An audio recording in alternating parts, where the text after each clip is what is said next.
Dog. This is one of those days when you wish you could just detach your emotions from this game. I hate football right now. This is what happens. I was supposed to have a perfect day, perfect week, perfect season. Nigeria has been 10 years since we won this trophy. I expected joyous celebrations all around. Football is weird. Sports is weird. So many nations will go into a tournament, but knowing that there will be only one winner, one set of players, fans, coaching staff celebrating. One. I'm so broken. I'm like, why did we just leave? Why didn't we just get eliminated in knockout rounds? Why? Why did we make it to the final, to the end, and have me repping, have my flag flying, ready to celebrate? And then this happens, we lose. I've always said that this type of football that we play, the negative Mourinho style football that this manager that we have at the helm plays, will always come and bite us in the butt. And he did.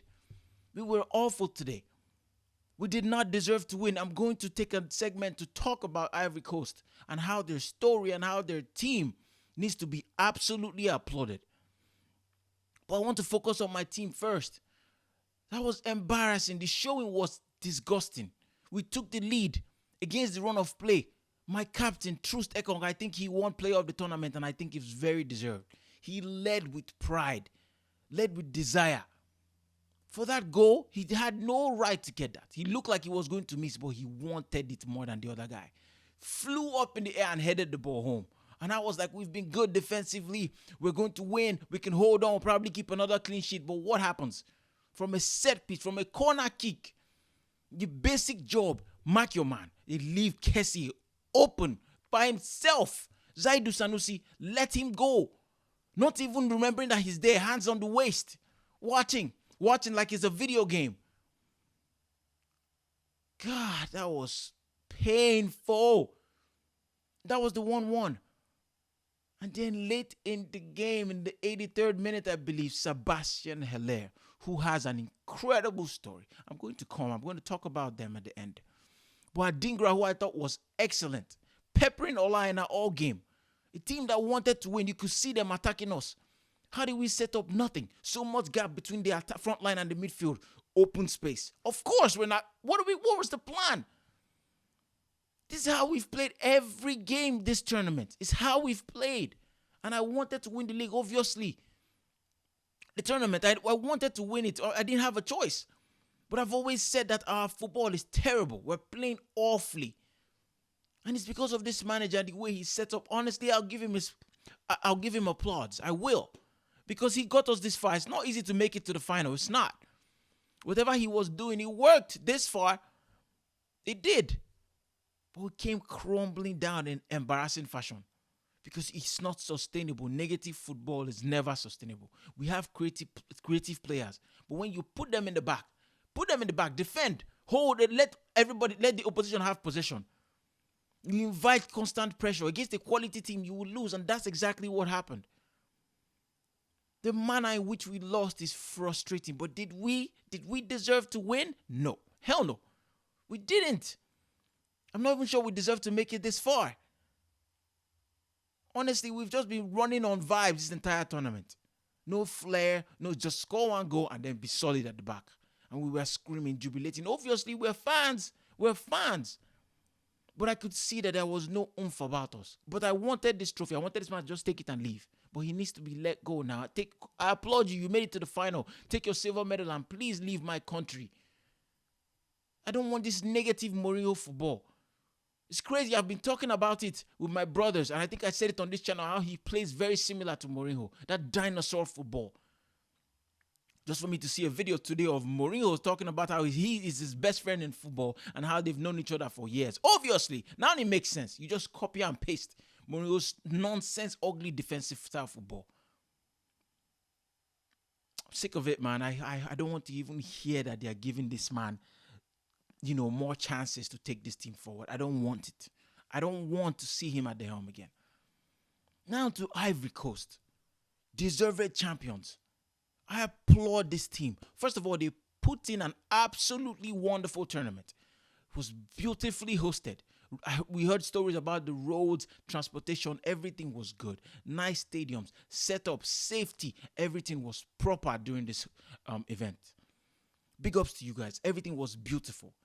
The opening ceremony, the closing ceremony, all of that was well done.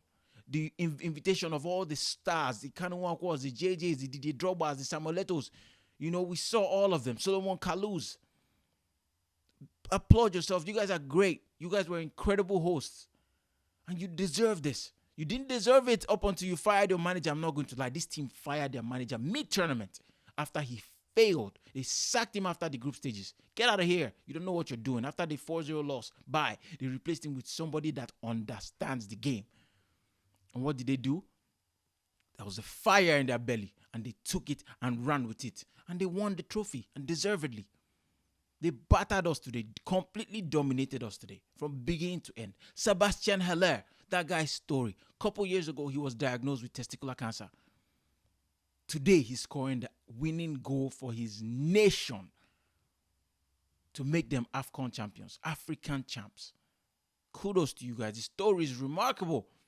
It was written, man. It was written. This is the perfect film. Left to lick my wounds. Social media is going crazy. I've seen all the memes. Nigerians are hearing it on TikTok, on Twitter, everywhere. We're getting battered. And we deserve it. We talk too much. We need a little bit of humbling. But it's okay. We're the giant of Africa. We'll come back, hopefully, with a different manager. Some people were debating like a country is in a terrible state right now. Did we actually want to win this trophy to distract us from the terrible leadership situations that we're facing in the country? Do we need to celebrate and just have those clowns take credit? Like, look at the vice president today. Awful man. Embarrassing. Running the country into the ground, and he's there. What are you there for? Why are you there? You brought your bad omen a couple games ago. And in his front, the players and the fans were singing the opposition leader's name. Peter Obi, they were singing Obi in front of his face. Awful APC and their leadership. I don't want to make this political. I'm getting pissed. But big up to Cote d'Ivoire. And, it's hard for me to separate that passion that I have for the nation as a whole. Not just the footballing side of it. We want to do better. We want to improve. Not to be in the mess that we're in. We didn't deserve to win this. Big up to Cote d'Ivoire. I'm going to leave this on the better note. It's been a wonderful tournament. It's been my honor to have covered every single game. If you follow me on Instagram, you know. It's been a great pleasure to be involved in such a prestigious African tournament. I think it's the best footballing tournament I've ever watched. In total, the best for me. But World Cups, nothing comes close to this one. It would have been better if we won it. But it's been my greatest honor. And I'm very proud to say that I have watched every single game and covered it and given my take on it. Hopefully I can do this more. Thank you for liking. Thank you for subscribing. I truly need it to grow. If you're new here, please click the subscribe button. It definitely helps me out a lot. Take care, guys. God bless. Peace.